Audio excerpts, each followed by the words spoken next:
What's going on, fam? Josh here, back in the dojo. And today, this TED Talk here is for my newbies or my returning newbies.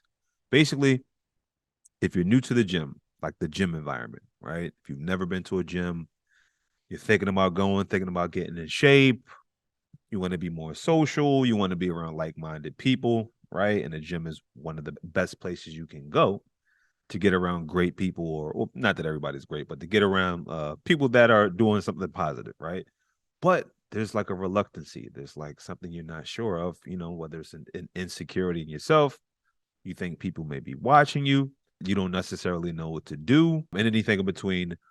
This TED Talk is for you. I'm going to give you a few tips. And I guess hopefully by the end of this talk, you'll just have a different way. You'll have a different way of looking at that process of walking into a gym brand new, whether you're brand new to the gym or you just go into a brand new gym and it's been a while since you've been at a gym. This prescription is for you. I'm going to give you sort of a process, right? A workout, a theme. I'm going to tell you what machines to use when you go to a gym, with sets, with reps, different things like that. um yeah, and we'll take it from there. So with that being said, if you've seen some of my content before, you'll know that I'm a believer in efficiency.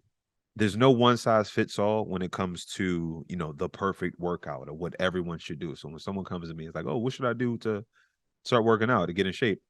It depends on a few things, right? There's like your capabilities, right? Do you have any injuries? Sometimes you need to do some corrective exercises at first, which is like stretching and strengthening, right? It depends on your goal. Are you trying to gain muscle? Are you trying to lose fat? Are you trying to tone up?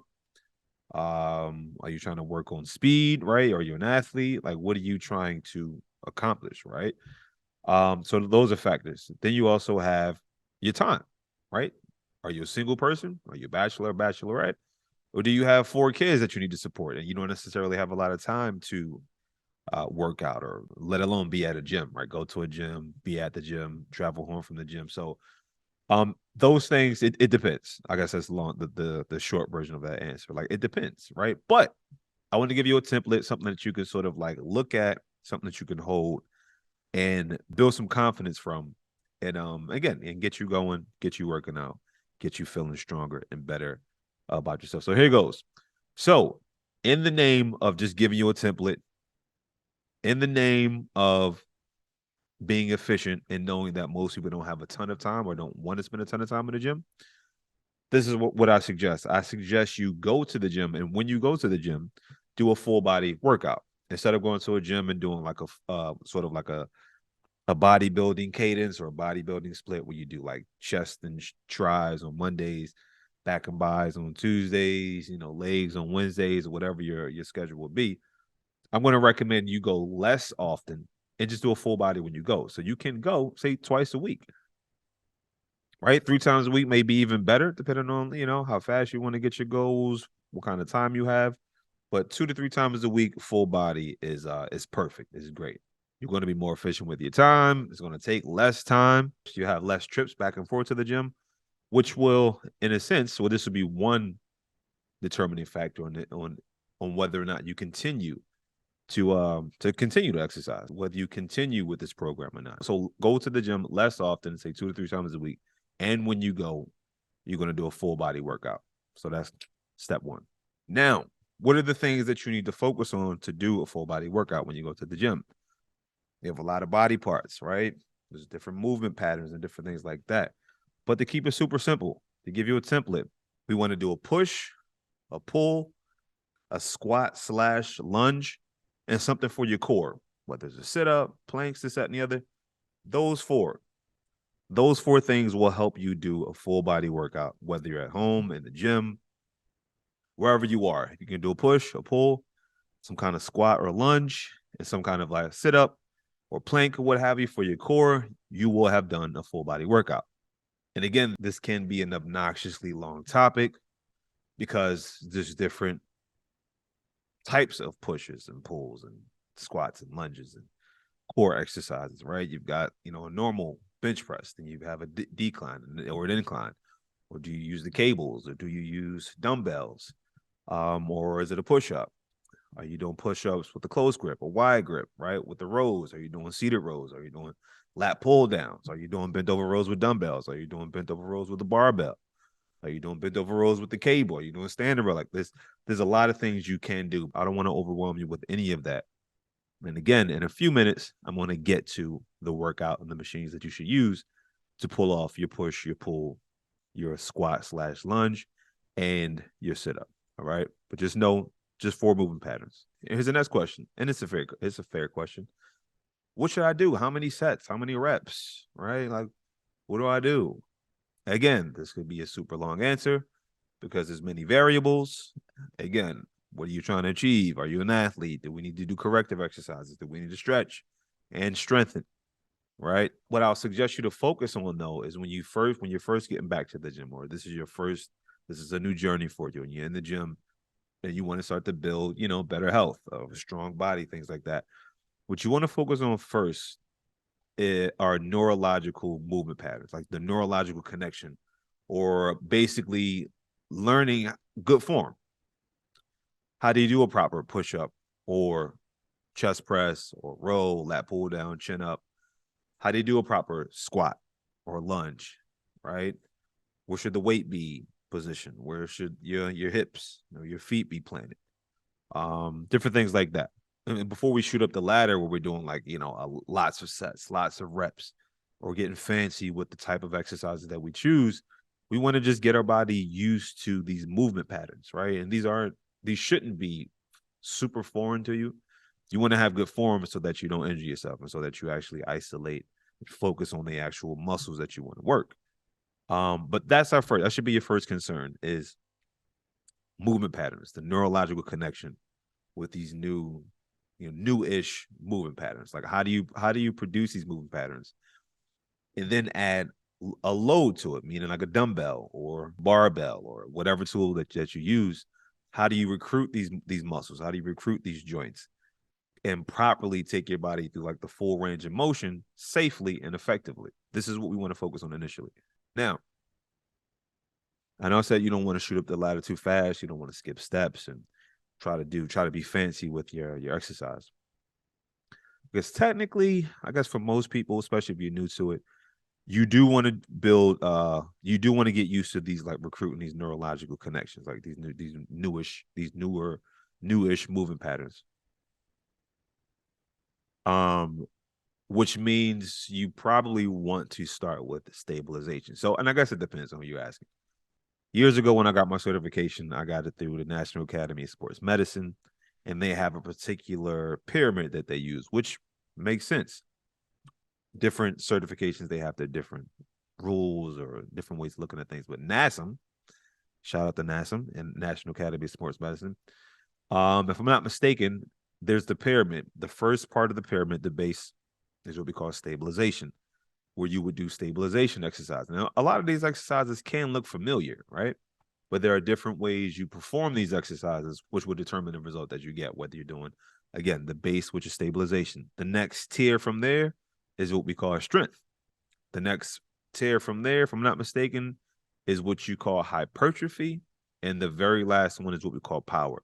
Stabilization, similar to what I was already saying, but like sort of getting, developing your movement patterns, developing stability. So, for example, a plank will be a good example of a stabilization exercise, right? It looks like a push-up, looks like the top of a push-up, and you will hold that. These are recruiting different muscles, right? The same muscles that you'll use for the most part when you do the push-up, like when you graduate to doing a push-up, you'll use some of these similar muscles. You want your body to have a good level of stability so that when you do your strength, when you do your power, when you do your sort of go up that ladder, you're doing it safely and effectively, right? And not recruiting muscles that you shouldn't be recruiting, like maybe putting too much back into something, too much hip or not enough hip and things like that. You want to focus on the stability and build that foundation so that you could build upon that foundation, right? But what I'm going to do, I'm not even going to have you start there. I'm going to have you start with strength because, we want to get muscles, right? We want to get muscles. We want to get strong. We want to get toned. We want to get cut. We got the beach coming up in a month or so. Like, we want to see some muscles and things like that. Not that you can't do that with stability, but like strength is where you really start to see like the tone, of your body, and like you see your muscles pop and you start to look, you start to look good. You start to look great, right? When you start to do these strength exercises. So we're going to sort of skip stability and we're going to go to strength, because when you go to a gym, more than likely you're going to push some weight or pull some weight, something like that. So that will be considered strength, at least in this context. As far as sets and reps, again, this could be a long answer. I'm going to suggest you do 3 to 5 sets. Right? You're only going to do 4 exercises. I'm going to tell you those exercises next. All right. You're only going to do 4 exercises, and you're going to do 3 to 5 sets of these exercises. Within each set, you're going to do 10 to 20 reps of each exercise. So, for example, if the first exercise, which it will be, is the chest press machine, you go up to it. You don't want to make it too heavy because, again, we want to develop recruitment patterns, neurological connections, and stuff like that. And you probably just can't lift heavy weights at this point, right? So don't kill yourself trying to. You want to make sure the weight is heavy enough and light enough for you to be able to do or perform 10 to 20 reps. And I'm going to give you another cheat code. It just depends on what you feel like for that day. Like, you don't always have to. Like, yes, you do want to develop the habit. You will develop the habit of like pushing through when the weights, when they get difficult, right? But I think it's more, if you look at it more like a journey, it's okay to go to the gym and like not do your best. The fact that you went to the gym and exercised, you've done your best. Everything doesn't have to be like I had the greatest workout I've ever had in my life, because you don't want to get too sore. You will get sore, but the goal is not to rip your body to shreds. Okay, that's not the goal. You don't need to do that. You're an accountant. You're a teacher, right? You're a mailman. You're a nurse. Whatever it is that you do, right? You don't need to rip your body to shreds to like look great, build strength and stuff like that. So so make sure the weight is light enough to where, by the time, if let's say you're doing 10 reps, by the time you get to like 7, 8, 9, 10, like you wanted to start to be a bit challenging. That's what you want. If you can do more reps, right? Let's say you get to 10, you're not that tired. Well, you've got another range of 10, right? Maybe you go to 15, maybe you go to 18, maybe you do the 20. Right now, if you get to 20, if you get to 17, 18, 19, 20, and like the weight is super light, or when it's not that much, it's not that challenging, then okay, then like the weight is too light. But like you gauge it. You be the judge. You be the judge, jury, and execution of like how you're gonna perform these exercises, right? But I suggest, again, anywhere between 3 to 5 sets of 10 to 20 repetitions per set, right? And the reason why I give you that range too is because maybe you do the chest press machine and you're like, all right, initially you're like, all right, I'm gonna do 5 sets. I'm gonna do 5 sets. And you're kind of like, damn, do I want to do 5 sets of 20? You don't have to do 5 sets of 10. That'll be 50 total, right? And if you go to another machine and you're like, oh, do I want to do 3 sets of 20? You're like, I could do more. You get 5 sets of 20. Like whatever it is. This template gives you range. It gives you options, right? And you don't have to nail it every time. You don't have to be perfect, but just figure out, what feels good for that day. Just figure it out for that day where you want to be within that range. 3 to 5 sets of 10 to 20 repetitions per exercise. As far as rest, which I should talk about, now I love, even when I go to the gym, most times if I'm not just doing like big compound movements, I'll do one exercise followed by another. But we don't need to get too fancy. But if you do, if you do on the chest press machine and you're going to stay there because maybe the gym is busy, whatever, right? Do your set and try not to rest more than 2 minutes, right? If you could do a minute and a half, 2 minutes, that should be plenty of time, and then go back and execute, right? Don't wait 3, 4, 5 minutes between each set.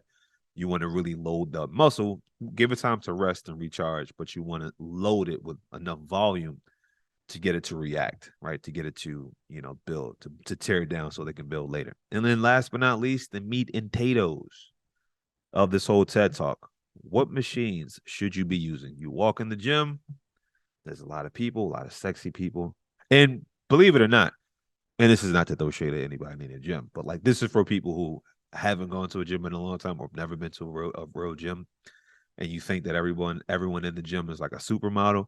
It's not the case. This is normal, everyday. Not that models aren't normal, but it's everyday people in there. You see some sexy people. You definitely see some sexy people in the gym for sure. And also depending on what gym you go to. But most of the time, most of the people are normal, everyday People, accountants, teachers, a mailman, the butcher, a baker, a candlestick maker. You know what I'm saying? There's regular people in there, just like you. So if that helps you, ease some of your anxiety, like, good. Right. But anyway, the machines I'm going to suggest, for one, I'm going to suggest you start with machines, right? Because again, there's many ways to execute an exercise, whether it's a machine or a dumbbell or a cable or any other tool, a band, whatever. But we're going to go to the machines. The machines sort of like they do lock you into a pattern of movement, but that's not a bad thing, especially if you're just starting and you want to develop again that neurological connection, right? That neurological movement connection. Like how should you execute this push? The machines have it locked in for you. And most of the time it's a good thing. So first machine is going to be the chest press machine. Now you could do these in any order. It doesn't have to be like chest press, then this, and this, and this, but just do these 4 machines. If you try to go to a chest press machine and it's busy, then you go to the next machine. Right. And then once you do your stuff there, come back to the chest press machine and then rock out. Right. But find you a chest press machine and you just go to it. At least most gyms. You go to the machines, you can look up, they have a description right on the machine somewhere. And the name of the machine to be on there. They usually have a description of like what muscles it's working. So when you walk up, look for the chest press. Just look for any machines. Look for the section of machines where you see people doing this, pushing away, sitting down, and then pushing. Right. Look for those machines. Go up to the one. Don't do the. You can do it, but like don't do the incline. Don't do the decline. Don't do the shoulder press. Do the chest press. Right. And if you see these muscles, right, the chest and the tricep, they should be like highlighted in red. They usually have like a diagram or an illustration of a person and which muscles the machine is working. You'll see the chest should be like red or like a different highlighted, and the triceps and the shoulders a bit. So you sit down, have a seat, boom, and again, you'll rock out with your 3 to 5 sets of 10 to 20 repetitions of the chest press machine. Just sit back, sit up nice and tall, try not to round your shoulders or try not to round your back. Sit up nice and tall. You can poke the chest out just a bit, sort of like if you were don't hurt your back, but if you were sort of trying to exaggerate, have like a big chest, right? Take the chest back, keep the elbows in a neutral position. Don't have them too high where you're putting this unnecessary stress on your shoulders, right? I don't think you can have it too low. Actually, some of them actually do have a narrow grip. You could do a narrow grip if you want to, but I suggest just keep a nice neutral grip. Boom. Keep the shoulders back, pinned against the seat, chest up, and then you push. Boom. Full range of motion, nice and steady. Don't try to pump them out, right? Nice and steady.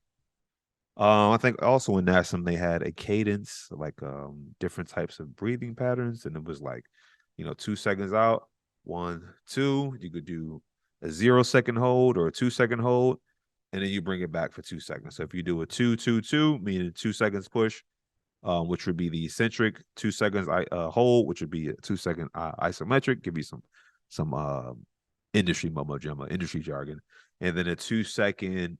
I'm sorry, no, concentric will be the push, isometric will be the hold, and then eccentric will be when you sort of reset, when you bring the hands back, and then so it would look like if you did a 2-2-2, it would be 1, 2, 1, 2, 1, 2, 1, 2, 1, 2, 1, 2, right? If you do the 2-0-2, right, it will be 1, 2, 1, 2, 1, 2, 1, 2. But nice and steady. You don't need to go fast. We're not working on power. Remember, that's later on in the pyramid. That's when you're working your way up the ladder, right? But yeah, we don't need to go crazy, but just steady. So do a 2-0-2 or 2-2-2 as far as like your cadence, okay? And that will have been your push, right? That'll work your chest, your tricep, the back of your arms, and the shoulders, right? Boom. Now, and again, you could do this in any order. Next, try to find yourself a squat machine, right? So not the bench, not the barbell, right? Not the rack, I think they call it. You want to find yourself a machine. I think it's called the hack squat. If I'm not mistaken, the hack squat is when you're standing and it's sort of an angle, right? You put the pads on the shoulders, right? You unlock it, and then you could do like your squat, right? Or you could do I forget what it's called, but it's maybe it's the leg press machine. but it's when you're actually not laying out, like laying out, but like you're sort of like on your back, right? And then you boom, got your feet up on the pad, you unlock it, and then you're like pushing towards the ceiling, right? One of those two machines, the hack squat machine or the I forget what you call it. I don't know what you call it. Squat, the leg press. Maybe it's a leg press. One of those two. Rock out one of those two. And again, same rep range, right?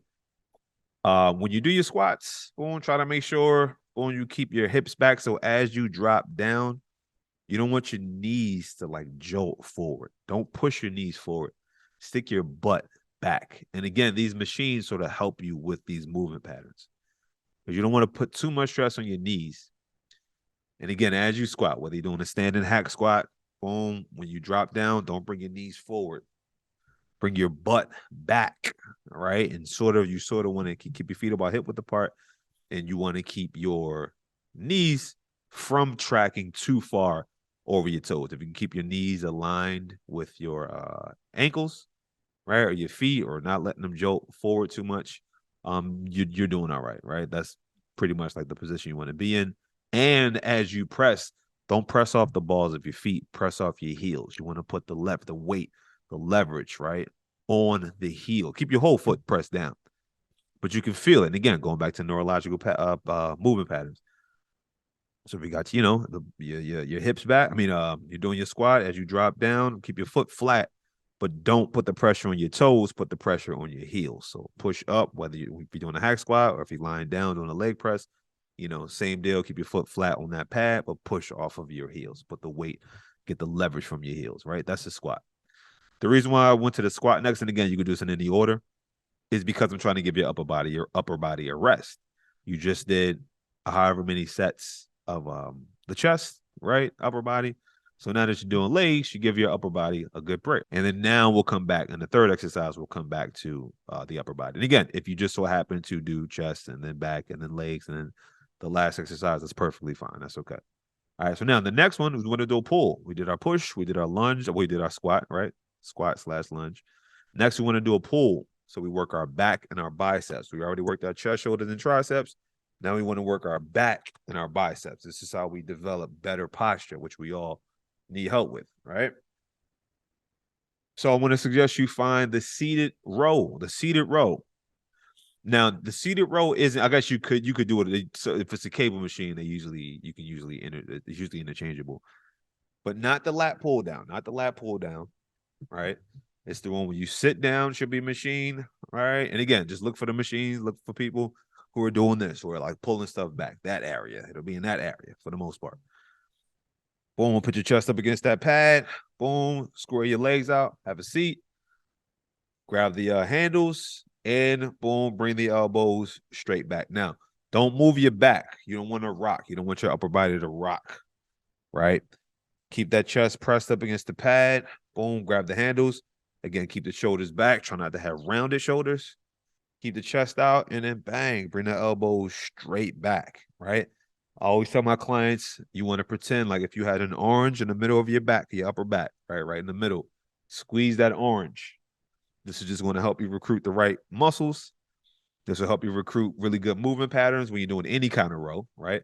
But again, because we're in a machine, this sort of does the movement pattern for you or help assist you with that. And then you just pull. Again, nice and steady. Same cadence, a 2-0-2 or a 2-2-2. If it's a 2-2-2, 1, 2, 1, 2, 1, 2, 1, 2, 1, 2, 1, 2. If it's a 2-0-2, 1, 2, 1, 2, 1, 2, 1, 2. Also, try not to hunch the shoulders a bit. I just felt myself do that, and sometimes that happens, especially when you're in your last few reps. Try not to, as you row, hunch the shoulders. Try to keep the shoulders pressed down and back, right? If you have to realign yourself between reps, do that, right? If you start that way, and then you see yourself, the shoulders getting close to your ears, boom, drop them back down again, and then keep rocking out, right? And that will have been your push, which takes care of the chest, shoulders, triceps. The squat, which takes care of the quads, the hamstrings, the butt, some core too. But we'll talk about that in this talk. Um, and the back and the biceps, right? So we're taking care of our upper body and the legs. Now we'll just rock out with our core, which to me, I think you should just do sit-ups. They have a lot of machines. I have to be honest, I've never been a huge fan of a lot of gym ab machines. Personally, I just haven't been. Um, if you need a machine, I would say you probably do the shoot. They've got one. I think you sort of sit in it. It looks like sort of like a roller coaster seat, and they've got these handles up here, and you can sort of like do a crunch where you bring your knees up and bring your the handles down. Um, it works. So it's not difficult to do, but it could be a little awkward, especially if you're not used to this type of movement pattern. So I just think it's the easiest, best bet. Find yourself a little spot in the corner. This is like the end of your workout, and just do sit-ups. Just do some old school, regular, smegular sit-ups. What they doing toe touches or V-ups or they're really old school sit-ups. So you sit back, boom, come up, touch the ground, or bicycles. Just rock out with stuff like that. And again, if you want a machine, find one of those machines. The instructions will be on the machine. Again, they're not hard to use. They just may be a little awkward, but the description and then the how to is on there. But I just suggest you not even use a machine. Just do how many setups. Same deal, 3 to 5 sets of 10 to 20 reps. Whatever your cadence may be, you can keep the same 202 or 222, or just rock out. Just get them done, right? But just really isolate your belly, right? Now again, I mean not again, but the core isn't just your abs. Your core is the center of your body, center of gravity. But we'll just call core your abs for now, right? So if you do these four, this is the template that you can use, that you could take with you to any gym in the US of A and internationally. You can walk into any gym and have confidence that one, they will have these machines. I guarantee you, for the most part, they will have these machines, right? These are old school staples of any gym. So you can go in there confidently. You'll know what machines to use. You'll know how much weight. You know you're doing the right thing because you're building these or learning these movement patterns. You'll be building strength. You won't look out of place. And you won't have to take all day while you're in the gym. And you won't have to be there that often. 2 to 3 days a week is all that you need. And that's it. So I hope this was helpful. I guess in summary, do a full body workout 2 to 3 days a week. To do a full body workout, you need a push, a pull, a squat/lunge, and a sit up of some sort. We're focusing on building or recruiting the neurological connection, learning these new movement patterns, and building strength. You're going to do 3 to 5 sets of 10 to 20 reps per set.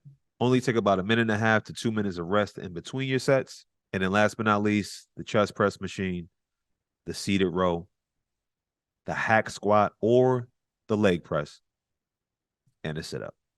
Or if you want to do one of those awkward ab machines, have at it. And that's it, crew. I hope this was helpful. I hope this helps you build confidence in yourself and your abilities and who you are, and encourages you to get out there, get strong, break a sweat on a regular basis, eat well, sleep well, all that good stuff, and become the best version of yourself. As always, y'all, ABC, always be creating. And I'll see you on the next video. Peace.